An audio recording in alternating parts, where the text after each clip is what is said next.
Tuesday morning, I think. Monday morning. Yeah, Monday morning. Today I'm just gonna do like a little vlog and take y'all with me.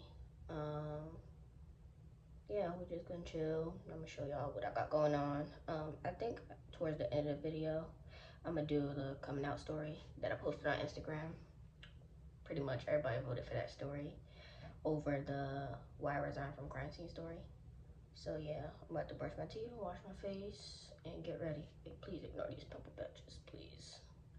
My skin has gotten so much better than what it was, but still got a little further to go for glass skin.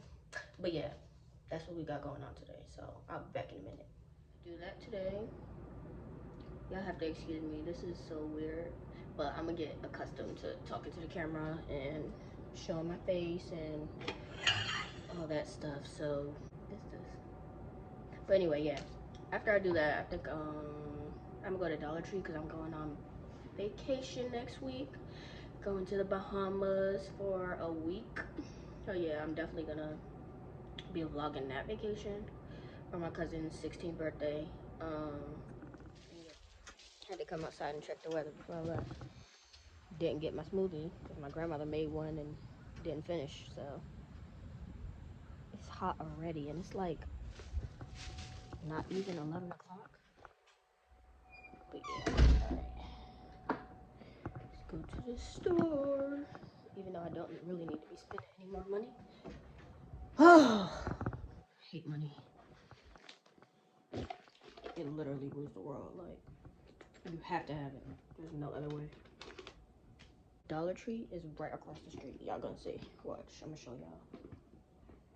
Dollar Tree, Harris Teeter.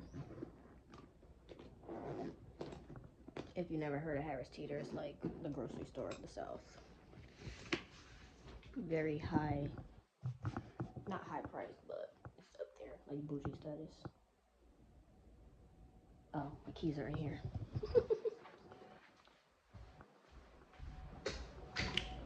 Look at this, like, this is just so beautiful, like, oh my gosh. And then, like, that's the parking lot, so we're gonna cross that street, and Dollar Tree's gonna be right there. Watch. It's the, like, grill area. Has 2 grills, and, like, a couch with a TV and stuff, and I think a fireplace, and then the pool's right here. It's open all season long, that's why you can see. Like, it doesn't have a cover or anything on it. It's open summer, spring, winter, fall. And that building right there, that's the gym. That's what we'll be a little later, hopefully, if I don't get lazy. But I probably won't, because I haven't been, so I really need to go. And there's a dog park on the other side of the complex as well. And a dog wash. But yeah, this ain't an apartment tour, so I'll save that for another time. But yeah, so across this parking lot, like right there, between those trees, is Dollar Tree. Like, you know, you go to the store for one thing, and you end up with like 17 different things that you didn't even go in there for. So yeah, that mission failed epically. They only had half the things that was on my list, which was fine, but I'd rather get all my stuff in one sitting, in one shopping spree rather. Which is weird because that Dollar Tree is usually like fully stocked. They didn't have travel toothpaste. They didn't have like, those are like the little travel pouches, which is weird for this Dollar Tree. Dollar Tree by my house in Charlotte, terrible. So that's why I love to come to this Dollar Tree, but they didn't even have none.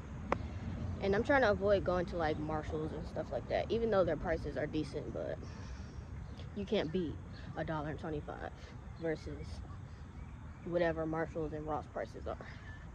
But yeah, I'm heading back to the house. I have to get the key fob to get inside the gym. Low-key, I'm not gonna lie, I do not feel like working out. But this is the best time to do it when you don't feel like it, so I might give it 10 to 15 minute workout and then head back inside. What I'm gonna do after that, I don't know. Because as of right now, I I do not have a car. But don't worry, God's gonna bless me with one soon. I already picked it up and everything. This is what the gym looks like inside. I'm not gonna record my whole workout routine for storage purposes, because I gotta clean out my storage, y'all. There's so much stuff in there. It's like a garage door thing. But yeah, I'll probably put like a snippet in there, but I'm not gonna record the whole routine, because yeah. I love this place. Alright, let me get stretched, get started before I get lazy again.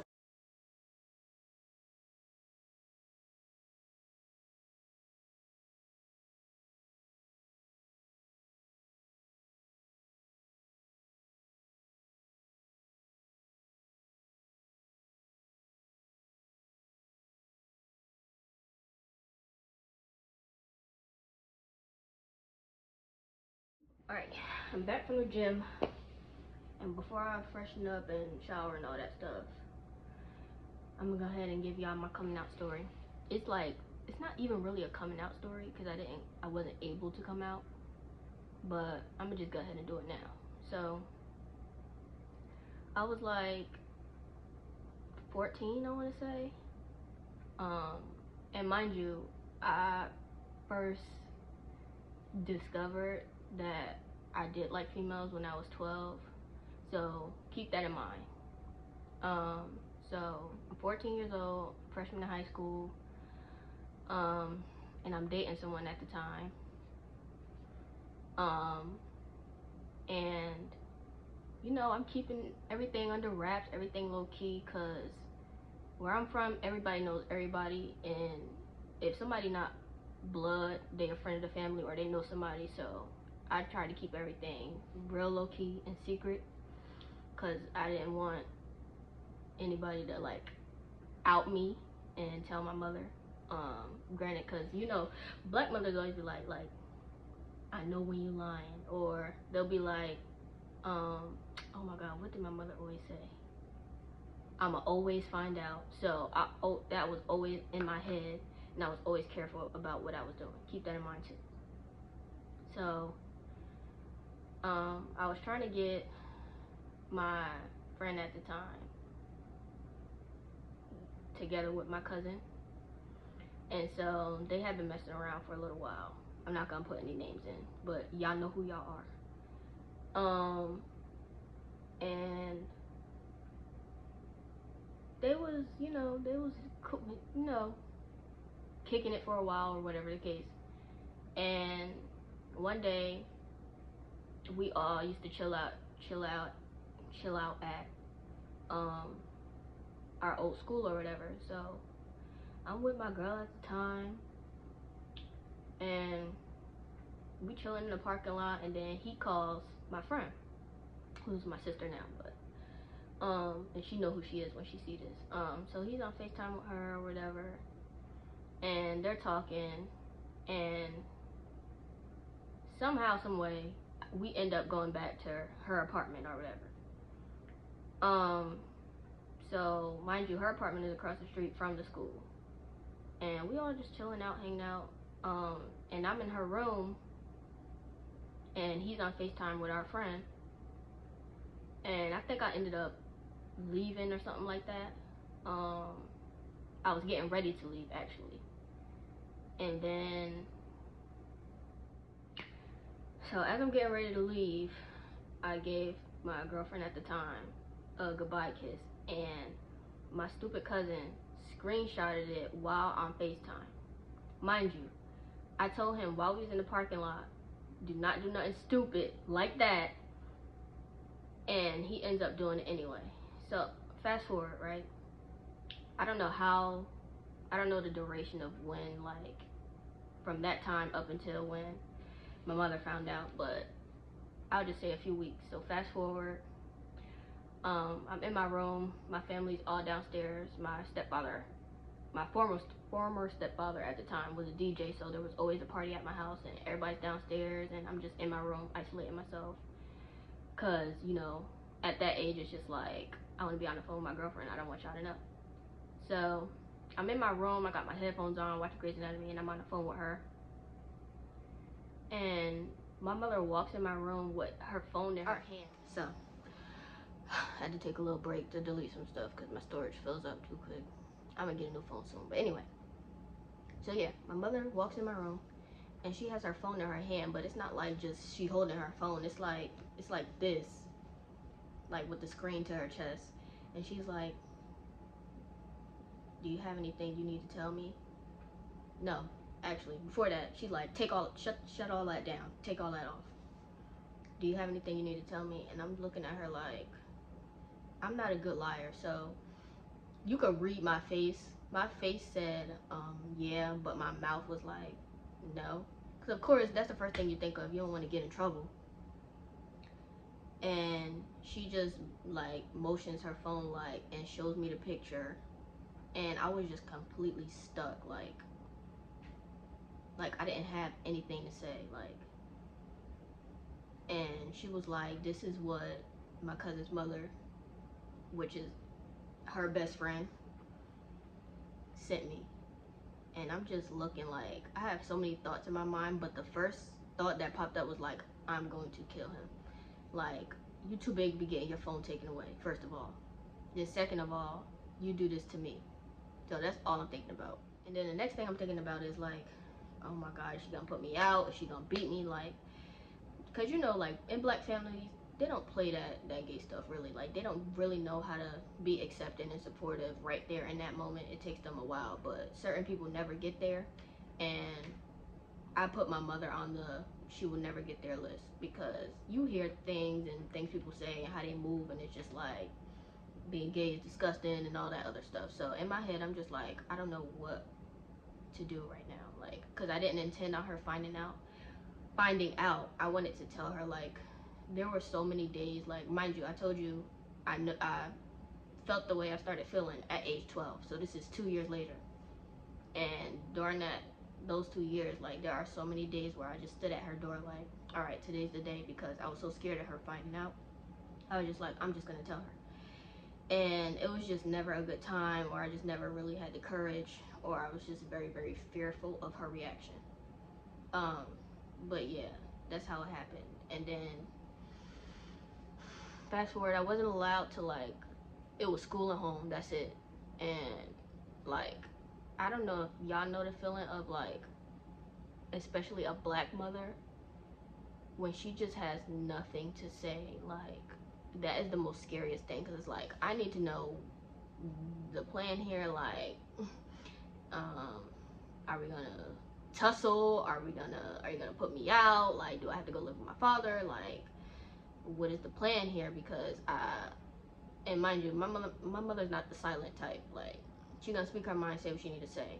And she just, that is the worst feeling. Like, when your parents are hurt by you or disappointed in you, or you lied to them, that is the worst. Like, for them to go silent, that is the worst thing.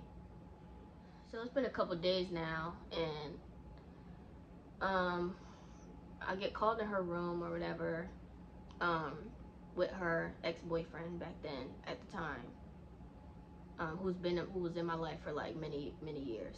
So they pull me in the room and we have like a meeting or whatever, so they can figure out like, when did this happen, who was she to me, and why didn't I say anything, all these questions and things that they had in their head that needed to be answered, because they just didn't understand why.